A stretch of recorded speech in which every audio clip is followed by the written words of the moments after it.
There's no feeling more intense than starting over. If you deleted your homework the day before it was due, as I have, or if you left your wallet at home and you have to go back after spending an hour in the commute. If you won some money at the casino and then put all your winnings on red but it came up black. If you got your best shirt dry cleaned before a wedding and then immediately dropped food on it. If you won an argument with a friend and then later discovered that they just returned to their original view. Starting over, thanks for coming with me on this trip. I'll understand if you have to take a break at any point. Just find a safe place to stop and quit the game. Don't worry, I'll save your progress, always, even your mistakes. This game is a homage to a free game that came out in 2002, titled Sexy Hiking. The author of that game was RYZR, a mysterious Czech designer who was known at the time as the father of B games. And B games are rough assemblages of found objects. Designers slap them together very quickly and freely, and they're often too rough and unfriendly to gain much of a following. They're built more for the joy of building them than as polished products. In a certain way, Sexy Hiking is the perfect embodiment of a B game. It's built almost entirely out of found and recycled parts, and it's one of the most unusual and unfriendly games of its time. In it, your task is simply to drag yourself up a mountain with a hammer. And that act of climbing, in the digital world or in real life, has certain essential properties that give the game its flavor.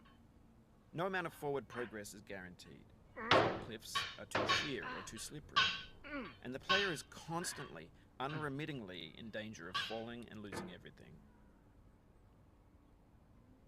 Anyway, when you start Sexy Hiking, you're standing next to this dead tree that blocks the way to the entire rest of the game.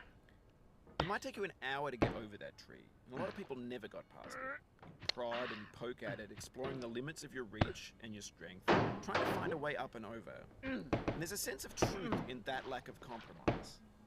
Most obstacles in video game worlds are fake. You can be completely confident in your ability to get through them once you have the correct method or the correct equipment or just by spending enough time. In that sense, every pixelated obstacle in Sexy Hiking is real. The obstacles in Sexy Hiking are unyielding, and that makes the game uniquely frustrating. But I'm not sure RYZR intended to make a frustrating game. The frustration is just essential to the act of climbing, and it's authentic to the process of building a game about climbing. A funny thing happened to me as I was building this mountain. I'd have an idea for a new obstacle, and I'd build it, test it, and it would usually turn out to be unreasonably hard. But I couldn't bring myself to make it easier. It already felt like my inability to get past the new obstacle was my fault, as a player rather than as a builder. Imaginary mountains build themselves from our efforts to climb them, and it's our repeated attempts to reach the summit that turns those mountains into something real. When you're building a video game world, you're building with ideas, and that can be like working with quickset cement. You mold your ideas into a certain shape that can be played with, and in the process of playing with them, they begin to harden and set until they're immutable, like rock. And at that point, you can't change the world, not without breaking it into pieces and starting fresh with new ideas. For years now, people have been predicting that games would soon be made out of prefabricated objects, bought in a store and assembled into a world. And for the most part, that hasn't happened, because the objects in the stores are trash.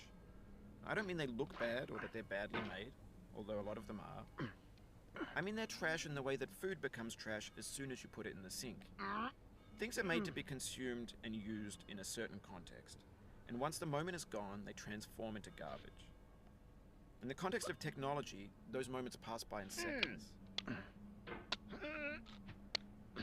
Over time, we've poured more and more refuse into this vast digital landfill that we call the internet. It now vastly outnumbers and outweighs the things that are fresh and untainted and unused. When everything around us is cultural trash, trash becomes the new medium, the lingua franca of the digital age.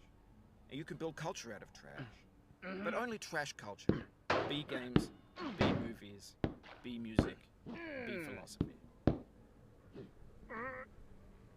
Maybe this is what digital culture is.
It feels like we're closer now. Composer and climber, designer and user. You could have refused, but you didn't. There was something in you that was hidden, that chose to continue.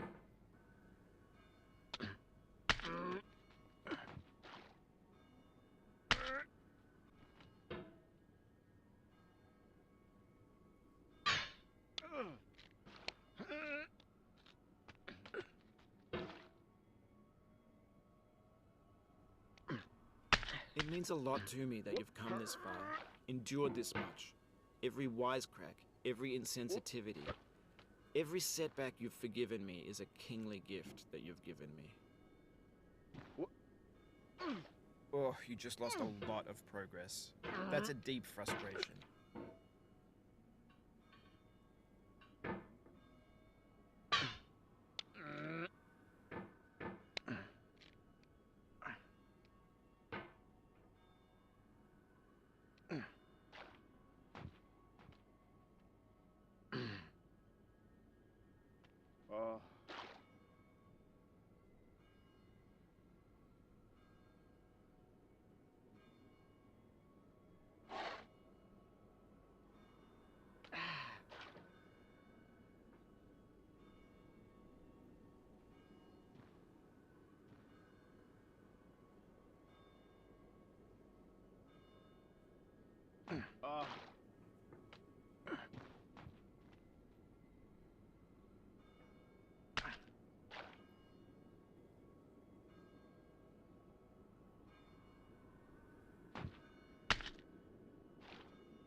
We have the same taste.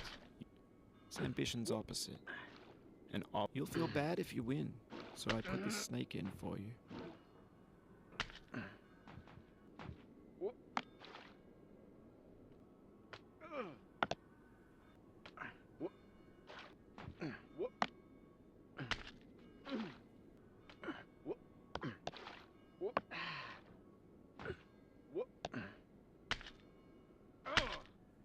Oof, sorry about that.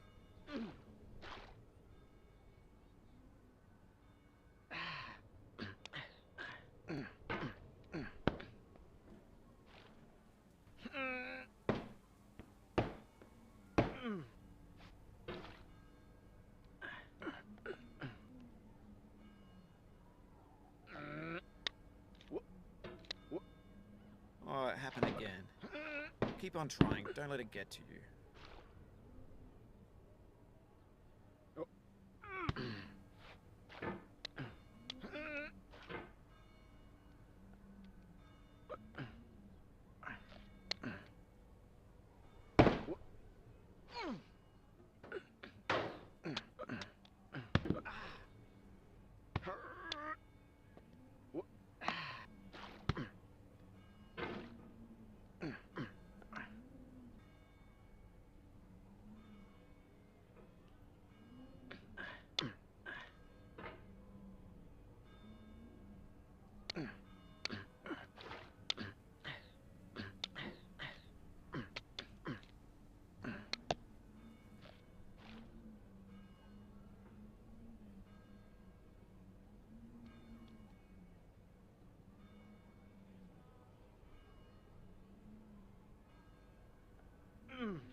The pain I feel now is the happiness I had before. That's the deal. C.S. Lewis.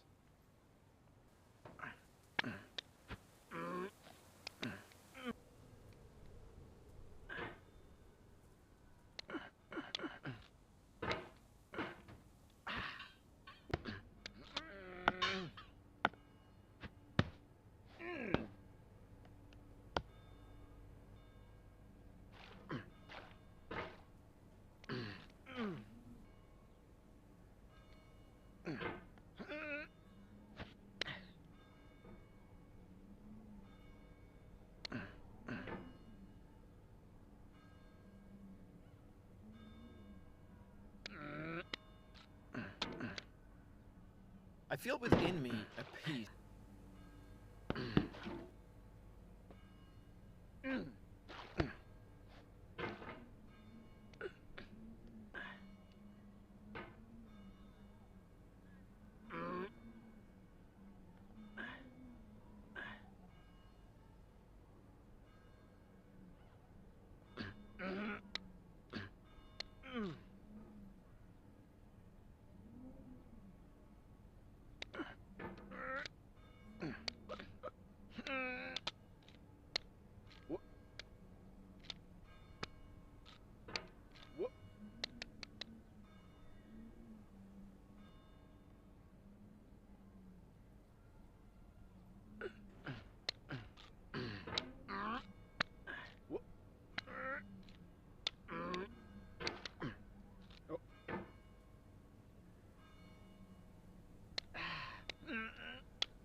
You cannot now believe that you will ever feel better.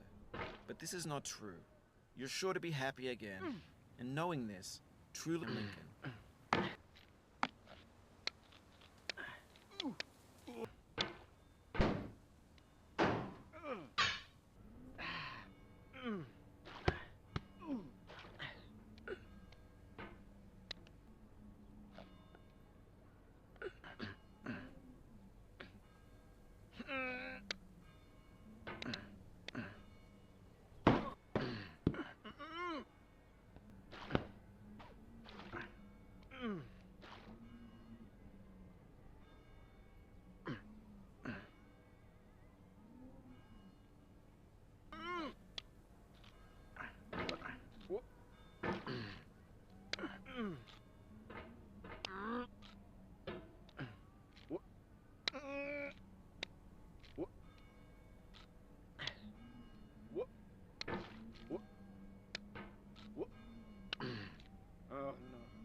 Have you thought about who you are in this? Are you the man in the pot, Diogenes? Are you his hand? Are you the top of his hammer? I think not. Where your hand moves, the hammer may not follow, nor the man, nor the man's hand. In this you're his will, his intent, the embodied resolve in his uphill ascent.